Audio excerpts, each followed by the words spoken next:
¿Sabes lo que se siente entrar a ese mundo con 13 años sin saber bien en qué estás entrando? Saber que cada encargo que cumples bien te mete más adentro hasta que un día volteas y ya no ves la salida.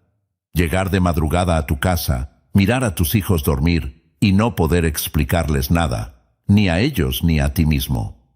Porque explicar significaría arrepentirte, y tú ya decidiste que eso no iba a pasar. Pues eso pasó, jefe. Y solo un hombre tuvo el valor de contarlo desde el otro lado, con la misma voz tranquila con que vivió cada uno de esos años. El chamaco trabajó para el muñeco, defendió la bandera Salazar, se escapó de los azules y de los guachos. Y un día, sin arma, sin aviso, sin la mínima posibilidad de que la historia fuera diferente, las consecuencias de sus elecciones llegaron. Quédate conmigo, compadre, porque en los próximos minutos te voy a contar toda la historia. Detrás del corrido Un placer, fui el chamaco. Estás en el canal Don Bigote Grueso. Antes de empezar, quiero saber si ya habías escuchado algo sobre este relato. Cuéntame en los comentarios y dime también de dónde me estás oyendo, que para mí siempre es un honor saber hasta dónde llega mi voz. Ahora acomódate, porque vamos a comenzar. Sonora, tierra de cerros pelones y sol que no pide permiso. Un estado donde el desierto no es paisaje, es carácter. Donde el mezquite crece torcido, porque desde chamaco aprendió que crecer derecho en esa tierra no siempre es posible. Ahí nació el muchacho que esta historia recuerda. No en una ciudad, no en un municipio con nombre conocido, en un rancho pequeño, de esos que no aparecen en los mapas pero que todo mundo del rumbo sabe dónde queda. Casas de adobe, gallos al amanecer, una tienda de abarrotes con refresco tibio y una cantina que los domingos olía a cerveza y tierra mojada. Su madre lavaba ropa ajena. Su padre, cuando estaba, arriaba ganado flaco en un rancho vecino que nunca fue suyo. Había otros chamaquitos, hermanos y primos revueltos, y todos comían de lo que alcanzaba, que casi nunca era suficiente. Ese fue su primer mundo. Pequeño, polvoriento, sin mentiras grandes ni promesas grandes. Pero desde niño, el muchacho tenía algo que no todos tienen. Ojos que observan. No el tipo de ojos curiosos de quien pregunta, sino el tipo que calla y registra. Veía cómo llegaban ciertos hombres al rancho. No los peones, no los jornaleros. Otros, hombres con botas buenas, con camionetas que no hacían ese ruido enfermo que hacía la troca de su padre. Hombres a quienes la gente les hablaba diferente, no con miedo exactamente, con cuidado, con el respeto que se le tiene a algo que puede ser bueno o puede ser malo dependiendo del día. Eso lo notó el chamaco, y lo guardó. A los 12 años ya sabía, sin que nadie se lo explicara, que en ese rancho había dos categorías de hombres: los que pedían permiso para todo y los que no pedían permiso para nada. Y a los 12 años ya había decidido, también sin decírselo a nadie, a cuál de las dos categorías quería pertenecer. Fue más o menos en esa época cuando apareció Don Sixto. Nadie sabía bien de dónde era Don Sixto ni cuántos años tenía. Aparecía cada cierto tiempo. Tomaba una o dos cervezas en la cantina del rancho, platicaba con los hombres mayores y se iba. No era de los que llegaban con camioneta ostentosa ni con escolta. Era discreto, flaco, con bigote canoso y una mirada que parecía estar midiendo todo el tiempo sin que se le notara el esfuerzo. Los niños le tenían respeto sin saber muy bien por qué. Esas cosas se sienten antes de entenderse. Un mediodía de verano, Don Sixto estaba sentado a la sombra de un mezquite a la orilla del camino de terracería, tomando agua de una cantimplora. El chamaco pasó cargando un costal de maíz para su madre. Don Sixto lo vio pasar, lo llamó. «Oye, chamaco». El muchacho se detuvo, lo miró. «¿Cuántos años tienes?» «13». Don Sixto asintió despacio. Lo estudió un momento. Los ojos, las manos, la forma en que el chamaco sostenía el costal sin quejarse aunque pesaba. «¿Quieres ganar un dinerito?» No fue una pregunta trampa. No hubo violines, no hubo amenaza. Fue exactamente eso. Una pregunta sencilla a un chamaco de 13 años que ya sabía la respuesta antes de que se la hicieran. ¿Qué hay que hacer? Por ahorita, nada difícil. Estar parado en una esquina, ver quién pasa, avisarme. Y así empezó. El primer encargo duró 3 tardes. El chamaco se paró en la esquina que don Sixto le indicó, en el pueblo más cercano al rancho. Vio pasar coches, patrullas, gente. Memorizó lo que vio. Se lo dijo a don Sixto. Don Sixto le dio un billete doblado que el muchacho nunca antes había tenido en la mano. Esa noche, acostado en su petate, el chamaco no pensó en lo que había hecho. Pensó en el billete, en lo que podía comprarse, en cómo se sentía tener algo propio en el bolsillo. No pensó en hacia dónde apuntaba ese primer paso. Nadie lo hace a los 13 años. Eso es lo que hace tan perfecta esa puerta, que desde afuera parece chica, como de juego, como de chamaco. Solo desde adentro, mucho más tarde, uno se da cuenta de que era la única puerta de esa pared y que ya está del otro lado. Los encargos fueron creciendo despacio, como crece el nopal, sin que uno lo vea día a día. Pero un buen mañana volteas y ya está ahí, con espinas y todo. El segundo encargo fue parecido al primero: vigilar, memorizar, reportar. Pero esta vez don Sixto le dio también un teléfono de esos sencillos, de tapa, y le dijo un número. Si ve algo, marca. Si nadie contesta, espera. Si pasa algo raro, métete a donde puedas y no salgas hasta que te llame yo. El chamaco escuchó, asintió, y guardó el teléfono en el bolsillo del pantalón como si fuera algo que siempre había tenido ahí. Pasaron semanas, pasaron meses. La vida en el rancho seguía igual para todos menos para él, que ahora tenía dinero propio, que ahora llegaba a su casa con algo en los bolsillos, que ahora su madre lo miraba diferente sin preguntarle nada, porque en ese mundo las madres aprenden pronto que hay preguntas que es mejor no hacer. A los 14 años, el chamaco ya sabía para quién trabajaba. No se lo dijeron de golpe, se fue armando solo, como un rompecabezas que nadie te entrega completo, pero que de a poco vas encontrando las piezas. Una conversación aquí, un nombre que se repetía allá, la forma en que los hombres mayores bajaban la voz cuando pasaba cierta camioneta, los Salazar. Eso era lo que había detrás de don Sixto, detrás de los encargos, detrás del teléfono de tapa. Y el chamaco no sintió miedo, sintió que encajaba. Eso es lo que nadie que estuvo afuera puede entender del todo. No es que esos muchachos no supieran el peligro, es que el peligro en ese contexto no se siente como amenaza, se siente como pertenencia, como que finalmente estás en el lugar donde tu tipo de hombre tiene valor, donde los ojos que observan sirven para algo, donde la calma bajo presión no es rareza, es requisito. El primer muerto lo vio a los 15 años. No fue por su mano. Fue en una balacera que empezó sin aviso en una calle del pueblo, mientras él estaba en una esquina cumpliendo su encargo. 3 detonaciones secas, un carro que aceleró y un hombre tirado en el asfalto que todavía movía una mano cuando el chamaco pasó corriendo. No se detuvo. Marcó el número que le habían dado. Reportó. Siguió. Esa noche llegó al rancho, comió lo que había y durmió. Eso fue lo que marcó su camino más que cualquier otra cosa. No el miedo que sintió, el miedo que no sintió. Otros chamacos de su edad habrían tenido pesadillas esa noche.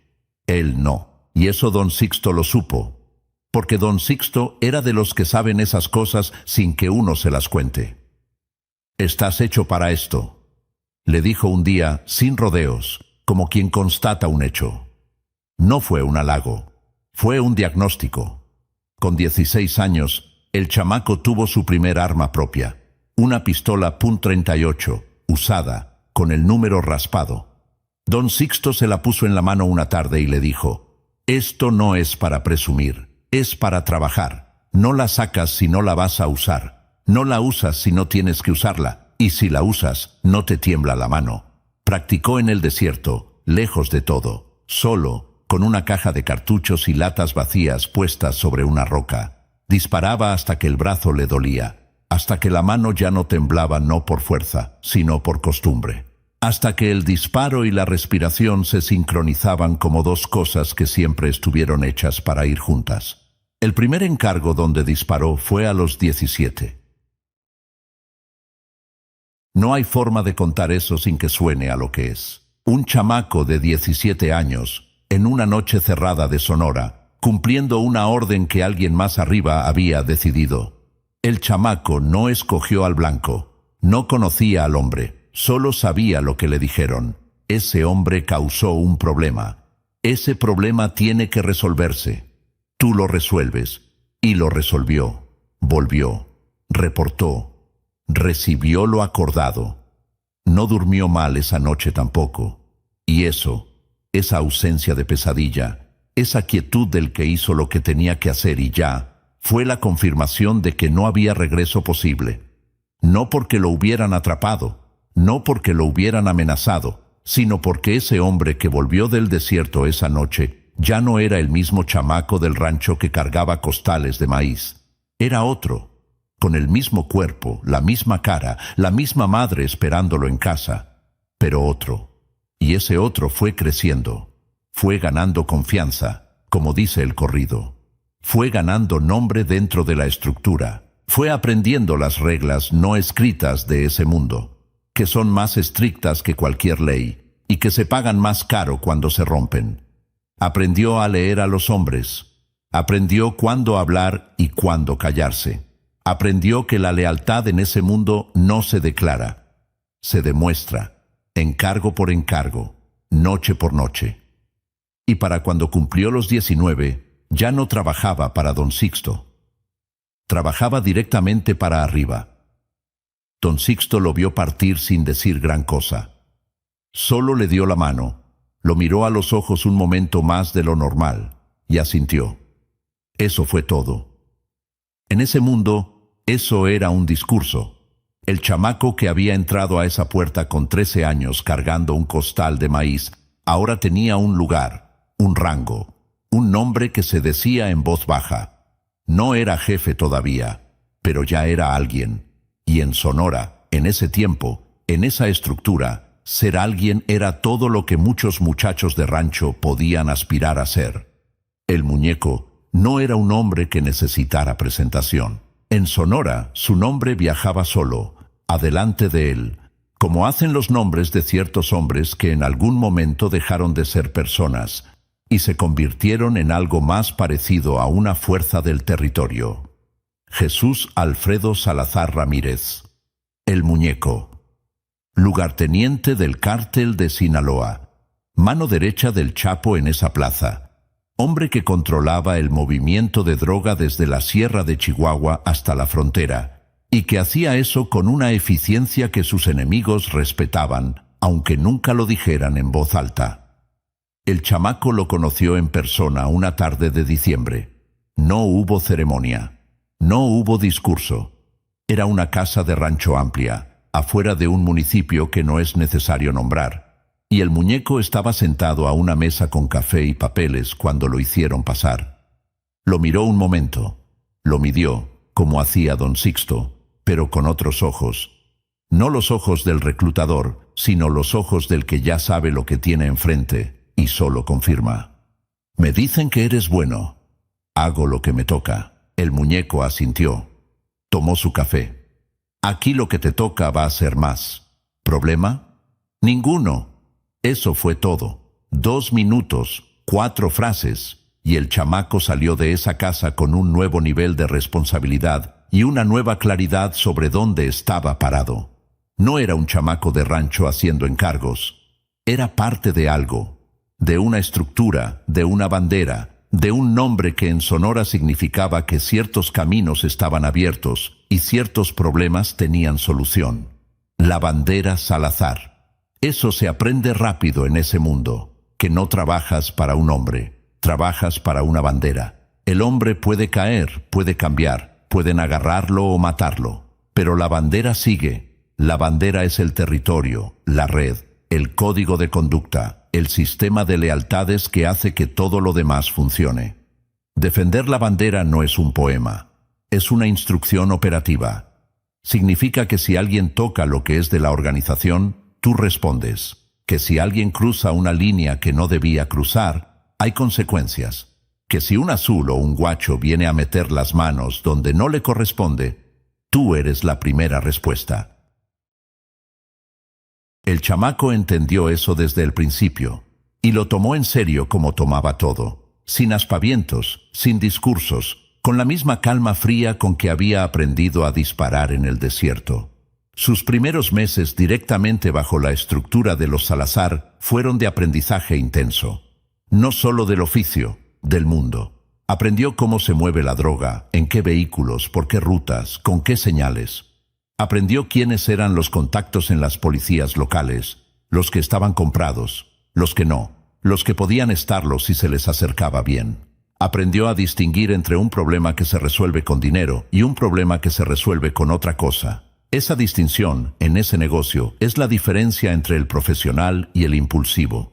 El chamaco era profesional. Eso lo reconocían los hombres que trabajaban con él.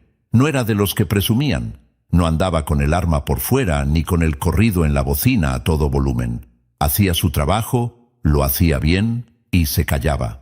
Esa discreción le ganó más respeto dentro de la estructura que cualquier cosa que hubiera podido decir. Había en la célula un hombre llamado Mario, el compa Mario, 2 o 3 años mayor que el chamaco, con cara de que la vida ya le había cobrado algunas facturas, pero que todavía le debía otras. Mario era de los que reían fácil y callaban cuando había que callar. El balance perfecto para sobrevivir en ese ambiente. Él y el chamaco se hicieron compas de la manera en que se hacen en ese mundo. No con palabras, sino con noches compartidas, con haber estado en los mismos momentos difíciles y haber salido los dos caminando. Fueron compas de verdad, de los pocos que uno se puede dar el lujo de tener cuando vive como ellos vivían. Con Mario y con otros de la célula, el 01, el 04, hombres identificados por número más que por nombre, como es costumbre en esas estructuras, el chamaco empezó a participar en operaciones de mayor escala, plazas que había que asegurar, puntos que había que limpiar, mensajes que había que mandar, del tipo que no se mandan con palabras. Y en todo eso, el chamaco se fue formando. No como una transformación dramática. Fue más lento que eso, más tranquilo. Como el mezquite que crece torcido sin que nadie lo fuerce, simplemente responde al terreno donde está plantado. El chamaco respondía al terreno, y su terreno era ese. Seco, duro, sin margen para la duda. El muñeco lo fue viendo crecer desde esa tarde de diciembre. Nunca le dijo que hacía bien su trabajo. En ese mundo eso tampoco se dice. Pero le fue dando más responsabilidad, que es la única forma en que esa clase de hombres expresa confianza. Y el chamaco cargó cada nueva responsabilidad con la misma calma con que había cargado la primera, sin quejarse, sin preguntar demasiado, sin titubear. La bandera Salazar la defendió a todo momento. Eso no es una frase del corrido, es la descripción exacta de cómo vivió esos años.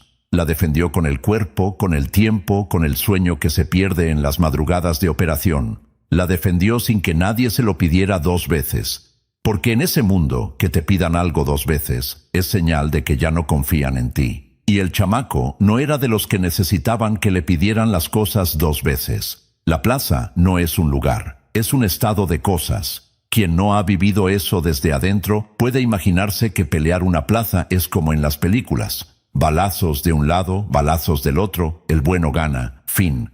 Pero no es así. Pelear una plaza es como mantener un edificio en pie con parches. Siempre hay algo que se mueve, algo que se cae, algo que hay que ir a reparar antes de que se caiga todo. Es un trabajo de todos los días, de todas las noches, de cada esquina y cada camino y cada contacto que tienes o no tienes en los lugares correctos. El chamaco aprendió eso en los primeros años dentro de la estructura de los Salazar, y lo aprendió bien. Sonora en esos años era un tablero complicado. Por un lado los azules, la policía municipal, la estatal, los que andaban en patrulla con uniforme pero que no siempre sabías para quién trabajaban de verdad.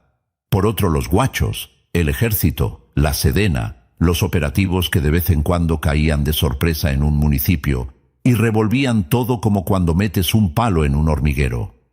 Y por otro lado los rivales, los que querían lo mismo que los Salazar, el mismo territorio, las mismas rutas, el mismo control.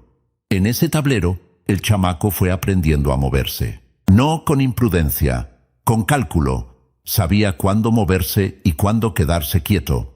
Sabía qué municipios tenían patrulla comprada y cuáles no. Sabía qué horas eran más seguras para ciertos movimientos y a qué horas era mejor desaparecer. Ese conocimiento no se aprende en ningún libro. Se aprende en la calle, noche por noche, error por error, con la única diferencia de que en ese trabajo los errores no siempre dan segunda oportunidad. El MP5 lo conoció en una operación de plaza, un año después de haber entrado directamente con los Salazar. Fue el 01 quien se lo mostró por primera vez. Un subfusil compacto, negro, bien mantenido, con el peso justo en las manos. Preciso, discreto en comparación con otras armas largas. Ideal para espacios cerrados y para situaciones donde la velocidad importaba más que el alcance.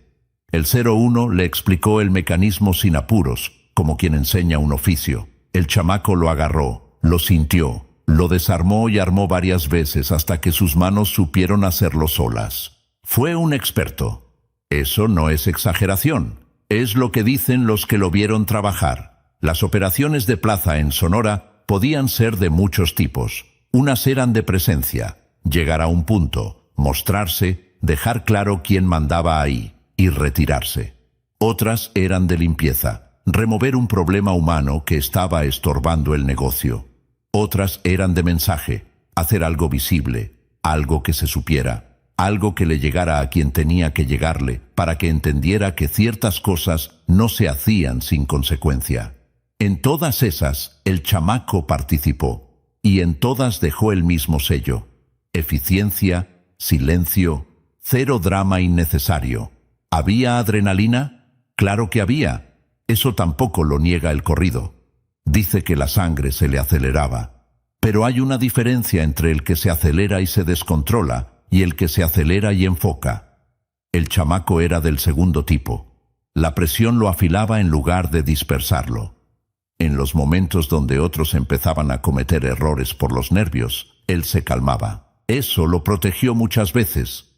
Hubo una noche en particular, en un municipio del norte de Sonora, cerca de la línea, donde una operación salió diferente a lo planeado. El contacto no llegó. Los tiempos cambiaron, y de repente aparecieron patrullas que no debían estar ahí.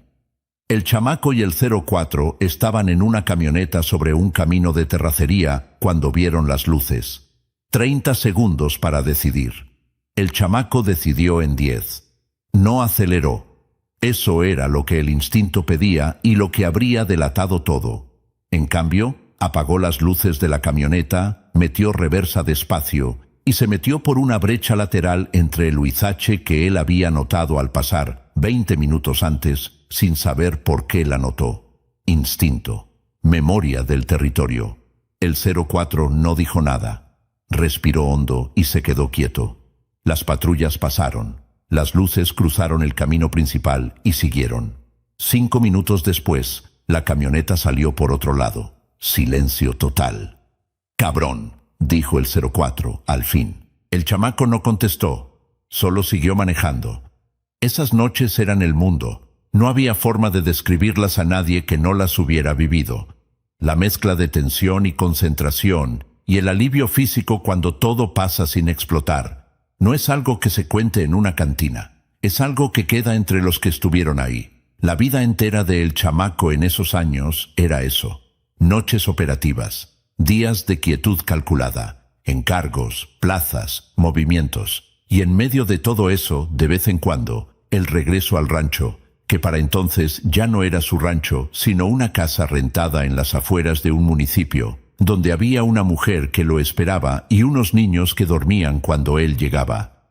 Eso también era su mundo, aunque ese pedazo lo cargara diferente, más adentro, en el lugar donde los hombres como él guardan lo que no van a mostrar nunca. Pero eso viene después. Por ahorita, La historia sigue en el desierto, en la noche, con el MP5 y la bandera que defender. El compa Mario murió un martes. No hay nada de especial en que haya sido martes. Podría haber sido cualquier día, y en ese mundo los días de la semana no tienen el mismo significado que para la gente normal. Pero la memoria guarda detalles así. Los días, las horas, el color del cielo, porque cuando algo cambia de fondo necesitas anclar ese momento en algo concreto para que no se pierda entre todo lo demás. Martes. Tarde. Cielo despejado, de ese azul plano de Sonora que no da sombra. Mario cayó en un enfrentamiento en las afueras de un municipio del que es mejor no dar el nombre. Fue rápido. Eso es lo que le dijeron a el chamaco cuando le avisaron. Que fue rápido, que no sufrió. Las frases que la gente dice para suavizar lo que no tiene suavizante. El chamaco escuchó. No preguntó más. Fue al velorio. Así se hacían las cosas entre ellos. Con presencia. Estaba Mario, en un ataúd de madera oscura, con la cara que ya no era exactamente su cara, sino algo quieto que se le parecía. Había flores. Había familia llorando. Había niños que corrían sin entender bien qué pasaba, y mujeres mayores rezando en voz baja como si el rosario pudiera reparar lo que estaba roto. El chamaco se paró frente al cajón un momento. No rezó. No era hombre de rezos, o al menos nunca lo había sido hasta entonces. Solo lo miró. Pensó en las noches que habían compartido, en las veces que habían salido juntos de situaciones que no tenían por qué salir bien, en la risa fácil de Mario y en cómo callaba cuando había que callar. Se fue sin decirle nada a nadie. Afuera, en el calor de la tarde, encendió un cigarro, aunque casi no fumaba, y estuvo parado en la banqueta un rato que no pudo medir. No llorando, no enojado, solo ahí, con el cigarro y el peso de algo que no tenía nombre exacto pero que pesaba igual. Yo conozco ese peso, compadre. No es luto exactamente. Es la confirmación de algo que ya sabías, pero que esperabas que tardara más en llegar. Mario fue el primero, pero el chamaco sabía. Lo sabía desde los 13 años. Lo sabía desde el primer encargo. Lo sabía cada vez que entraba a una operación. Que Mario no iba a ser el último. Que en ese mundo los finales llegan para todos, sin excepción, solo con tiempos diferentes. La pregunta no era si, era cuándo. Y esa tarde en la banqueta, con el cigarro apagándose entre los dedos, el chamaco se preguntó por primera vez, ¿de verdad, qué tan lejos estaba su propio cuándo? La respuesta que se dio fue la misma que se habría dado cualquier hombre en su lugar. Todavía no. Todavía no porque tengo cosas que hacer. Todavía no porque la bandera sigue en pie. Todavía no porque mis hijos todavía me necesitan, aunque nunca me vean. Y con eso volvió. Volvió a las operaciones, a las plazas, a las noches con el MP5 y la camioneta, y el 01 y el 04 y los caminos de terracería de Sonora. Volvió con la misma eficiencia de siempre, con la misma calma, con el mismo sello que lo distinguía. Pero algo había cambiado en algún lugar que no se ve. No en el trabajo, ahí seguía igual o mejor, sino en la forma en que llegaba a casa. Antes llegaba de madrugada, comía lo que hubiera y dormía sin problema. Después de Mario empezó a quedarse parado en la puerta del cuarto donde dormían sus hijos. No mucho tiempo, 1 minuto, 2. Los miraba respirar, esa respiración lenta y pareja de los niños que duermen sin saber nada del mundo que hay afuera. Y el chamaco los miraba con una expresión que su mujer, cuando alcanzaba a verlo desde la cama, no podía descifrar bien. No era ternura pura, no era miedo puro, era algo mezclado, sin nombre, que a ella le apretaba el pecho aunque no supiera exactamente por qué. Ella nunca le preguntó nada. En ese mundo las mujeres aprenden eso, que hay preguntas que no conviene hacer no porque el hombre vaya a enojarse, sino porque la respuesta puede pesar más de lo que uno está listo para cargar. Así que callaba, y él callaba, y los dos fingían que eso era suficiente. La muerte de Mario lo cambió también en otra cosa, más pequeña, más concreta. Empezó a ser más cuidadoso con el arma, no más miedoso, más cuidadoso. Diferencia importante. El miedo te paraliza, el cuidado te protege. Nunca salía sin ella, nunca la dejaba en la camioneta si bajaba. La revisaba con más frecuencia, como si el arma fuera la única garantía real de que su cuándo todavía no había llegado. En el corrido lo dice claro: me escapé de los azules, de los guachos del gobierno. Varias veces. En esos años siguientes a Mario, el chamaco salió de situaciones que no tenían por qué salir bien. Retenes inesperados. Operativos que cambiaban sobre la marcha. Un par de enfrentamientos donde los casquillos llovieron y él salió sin un rasguño que no mereciera seguir caminando. Cada vez que salía limpio, llegaba a su casa. Se paraba en la puerta del cuarto de los niños. Los miraba dormir. Y se quedaba callado un momento más que la vez anterior. Hubo una noche en que el chamaco estuvo a punto de no salir. No es figura, no es exageración. Fue una noche concreta, en un municipio concreto, con detonaciones concretas y casquillos percutidos que todavía hacen un ruido específico en la cabeza de quien los escucha de cerca. Ese chasquido metálico que no se parece a ningún otro sonido del mundo. Esa noche el encargo era simple. Reunión de coordinación en una casa del municipio, recoger información, confirmar una ruta, retirarse. Nada que no hubiera hecho decenas de veces. El chamaco llegó solo, entró, recibió lo que tenía que recibir, y cuando salía ya estaba pasando algo afuera que nadie esperaba. 3 camionetas, luces apagadas, y en el momento en que el chamaco abrió la puerta de la calle, todo a la vez. No hay tiempo para pensar en esos momentos. El cuerpo actúa antes de que la cabeza dé instrucciones. Se tiró hacia atrás, rodó detrás del muro de la barda, pegó la espalda al adobe y sintió cómo los casquillos picaban la pared a centímetros de donde había estado parado medio segundo antes. Las detonaciones eran múltiples, cruzadas, de calibres distintos. La calle era puro ruido y polvo. Alguien adentro de la casa respondió fuego. El chamaco sacó su arma y cubrió el ángulo que podía cubrir desde su posición, sin moverse, sin asomarse más de lo necesario. Disparó, se cubrió, esperó. Duró menos de 2 minutos. Eso siempre sorprende a quien no lo ha vivido. Las balaceras que parecen eternas en la memoria duraron minutos, a veces menos. Porque nadie, ni los que atacan ni los que se defienden, quiere quedarse en ese espacio más de lo necesario.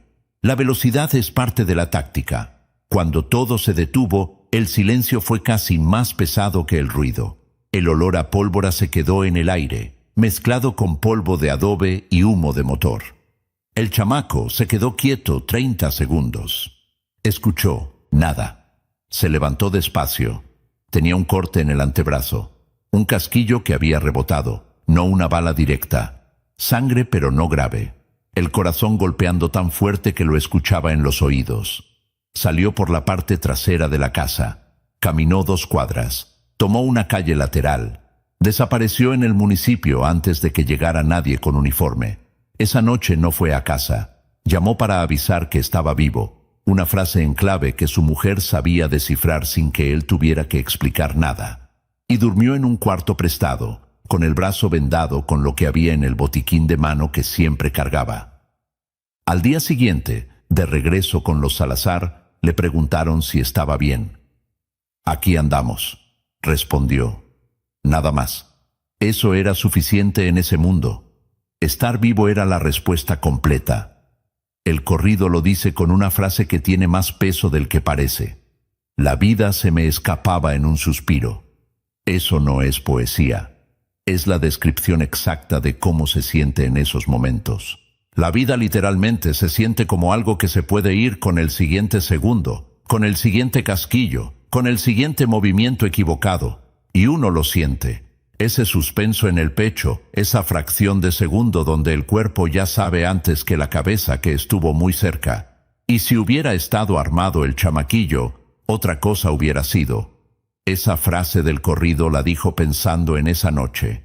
La dijo pensando en todas las noches parecidas que vinieron después. La dijo como quien hace un balance, de las veces que sí estaba armado, y eso fue la diferencia, y de las veces que casi no fue suficiente de todas formas. Pero también la dijo pensando en el final. Eso ya lo sabemos. Eso lo contaremos pronto. Después de esa noche, el chamaco siguió. Como siguió siempre, no con imprudencia renovada, con el mismo cuidado, con la misma eficiencia, pero con algo distinto en los ojos que la gente que lo conocía bien podía ver, aunque no pudiera describir exactamente qué era. Era el reconocimiento tranquilo, sin drama, de que se había asomado al borde y el borde estaba más cerca de lo que uno quisiera. Ese reconocimiento no lo detuvo, no lo hizo pedir salida, no lo hizo buscar otro camino, porque a esas alturas el chamaco sabía lo que todos en ese mundo saben y nadie dice, que no hay salida lateral. O sigues adentro o caes. No hay tercera opción que llegue sin un costo que casi nadie está dispuesto a pagar. Así que siguió. Siguió peleando la plaza. Siguió cobrando venganzas que le encomendaban. Siguió en las madrugadas de Sonora con el MP5 y el 01 y el 04, y los caminos de terracería y el cielo estrellado que en el desierto es hermoso, de una manera que nadie tiene tiempo de apreciar cuando anda en esos menesteres.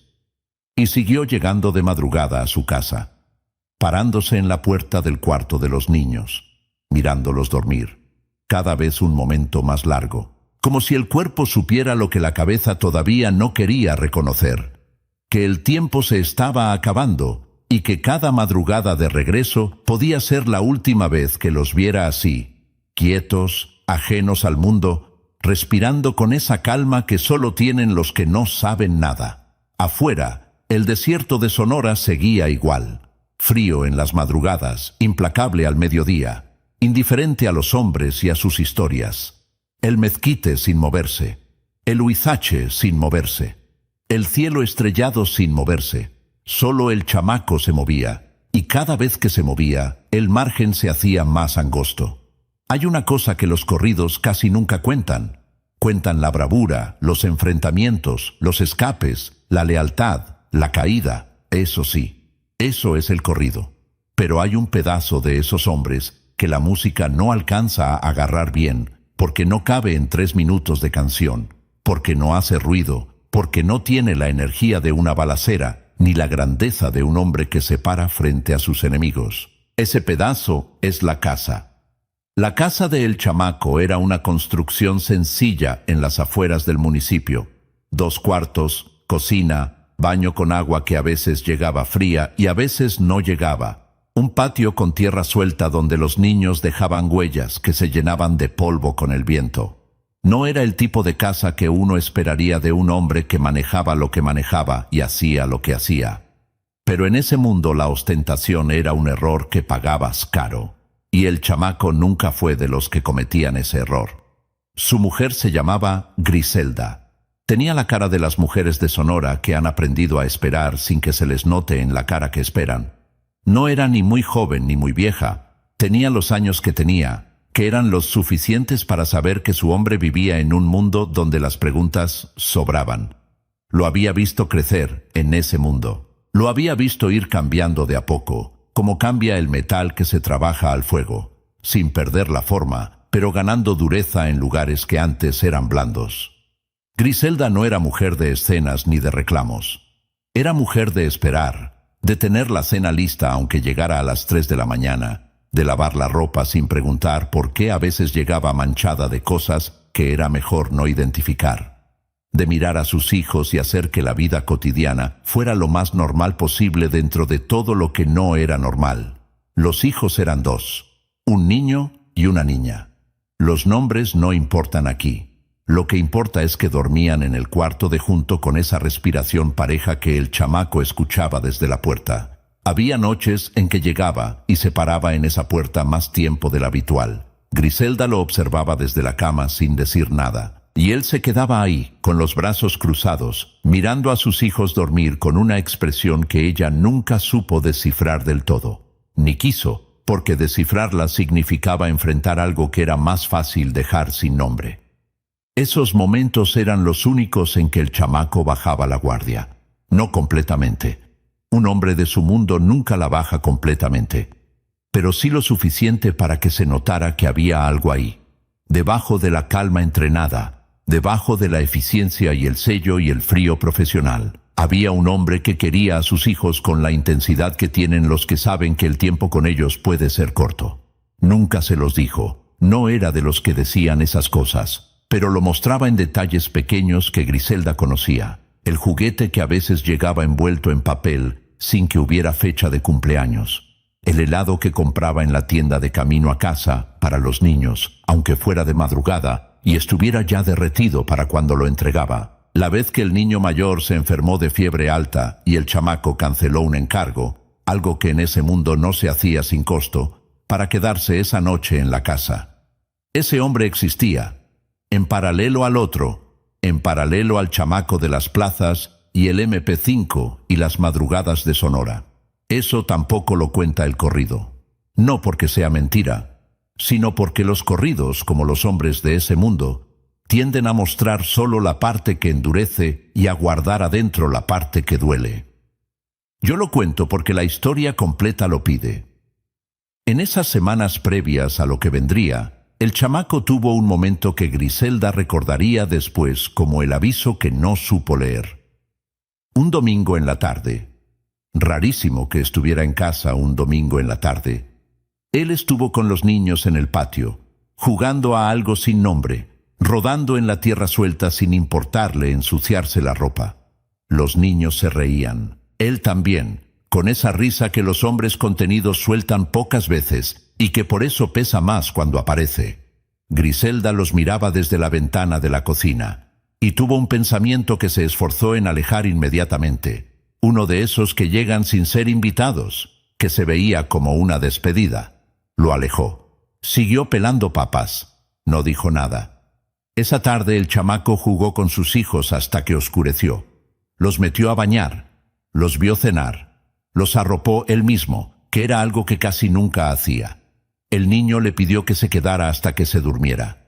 El chamaco se sentó en el borde de la cama, en la oscuridad del cuarto, y esperó. Cuando el niño cerró los ojos y su respiración se volvió pareja, el chamaco se quedó sentado ahí un momento más, solo, en la oscuridad. Luego se levantó, salió del cuarto y cerró la puerta con cuidado, como quien no quiere romper algo frágil. Griselda estaba en la sala. Lo miró. Él le dijo que salía un rato, que no tardaba. Salió. El día que cayó el chamaco no era un día de operación. Eso es lo primero que hay que entender. No fue en una balacera planeada. No fue en una plaza disputada. No fue en ninguna de las situaciones para las que se había preparado durante años, para las que tenía protocolo, para las que su cuerpo y su instinto estaban entrenados. Fue un día ordinario. Salió de la casa en la mañana con la intención de resolver algo simple, un pendiente de logística, una coordenada que dar, el tipo de movimiento que hace docenas de veces sin que pase nada, tan simple que esa mañana no se cargó el arma. Eso hay que detenerse ahí un momento. El chamaco, el hombre que dormía con el fierro en el buró, que nunca bajaba de una camioneta sin saber dónde tenía el arma, que había convertido la precaución en instinto durante años. Esa mañana la dejó. ¿Por qué? No hay respuesta definitiva. Griselda después lo pensó muchas veces sin encontrarla. Quizá porque era un pendiente menor, quizá porque estaba cansado, el tipo de cansancio profundo que acumula quien vive años así. Quizá porque el domingo con los niños le había bajado la guardia de una manera que no percibió. Quizá simplemente porque ese día tocaba. En ese mundo no hay porqué definitivo para estas cosas. Solo hay lo que pasó. Llegó al punto acordado. Calle tranquila, municipio conocido. Media mañana con sol de Sonora que calienta el asfalto y levanta ese olor particular a tierra seca y motor caliente. No había señales de nada, nada fuera de lo normal, nada que sus ojos entrenados hubieran detectado si hubiera algo que detectar. Entonces llegaron. No fue un enfrentamiento largo, no hubo negociación, no hubo intercambio de palabras, no hubo el tipo de ritual que a veces precede a estas cosas. Fue inmediato, el tipo de acción que se planea para no dar tiempo a reaccionar. para cerrar la posibilidad antes de que exista. Detonaciones, casquillos, el ruido específico que ya conocemos. Y el chamaco sin nada en la mano. El corrido lo dice con una línea que tiene toda la ironía y todo el peso del mundo. Y si hubiera estado armado el chamaquillo, otra cosa hubiera sido. Sí, otra cosa hubiera sido. Porque ese hombre armado había salido de situaciones mucho más complicadas. Había salido de retenes, de emboscadas, de la noche aquella con el 04 y las patrullas y la brecha entre el Huizache. Había salido porque estaba preparado, porque estaba armado, porque el margen existía. Esa mañana el margen no existía. La vida se le escapó en un suspiro, como él mismo diría después desde donde fuera que los muertos dicen las cosas. No con drama, no con agonía prolongada. Rápido, como fue todo lo que hizo en ese mundo. Rápido, directo, sin rodeos. Quedó en esa calle de Sonora, con el sol encima y el asfalto caliente debajo, en una mañana ordinaria de un día ordinario, sin el arma que lo había acompañado media vida, sin la posibilidad de que la historia fuera diferente. Eso es lo que pesa más de este relato, compadre. No la violencia, esa es parte del mundo que eligió y él lo sabía. Lo que pesa es el momento. El único momento en que ese hombre bajó la guardia por completo fue el que no tuvo vuelta. Cuando le avisaron a Griselda, ella no gritó. Esas mujeres aprenden a no gritar. Se quedó quieta un momento, con la mano en la boca, y luego fue al cuarto de los niños, que estaban en la escuela, que todavía no sabían nada, y se sentó en el borde de la cama del niño mayor. La misma cama donde el chamaco se había sentado esa noche en la oscuridad, esperando a que su hijo se durmiera, y ahí estuvo un rato, en silencio, con las manos en el regazo. El compa Mario ya lo esperaba del otro lado, de seguro. El 01, el 04 y otros que se fueron antes. Según el corrido, allá arriba están brindando, con María y pasaporte y whisky, como se brinda entre hombres que vivieron como ellos vivieron y que no se despiden con lamentos. Esa imagen, la de los compas brindando allá arriba, es la que el corrido elige para cerrar. No la sangre, no el asfalto, no la viuda en el cuarto oscuro. Los compas brindando. Con música de banda si se puede. Con el relajo que a él le encantaba. Ese ruido vivo de la gente que no ha olvidado reír aunque la vida no haya sido generosa. Fue un placer. Eso dijo. Fue un placer haber sido el chamaco. No como resignación. Como balance. El hombre que desde 13 años entró a ese mundo sin entender bien lo que firmaba, que creció, que defendió su bandera, que no titubeó, que tuvo compas de verdad y unos hijos que no merecían lo que heredaron. Ese hombre, al final, dijo que fue un placer. Cada quien carga su historia como puede, y la suya la cargó parado, sin pedir permiso, sin mirar atrás, sin arrepentirse en voz alta de nada. Con los hijos que tuvo, con la mujer que esperó, con los compas que cayeron antes, con la bandera que defendió hasta donde pudo, con el único final posible para el único camino que eligió. En Sonora, el desierto no guarda luto. El mezquite sigue igual al día siguiente. El Huizache sigue igual. El sol de mediodía sigue siendo implacable. El mundo de afuera continúa como si nada. Porque para el mundo de afuera nada pasó. Pero en ese cuarto, en esa cama, Griselda lo supo.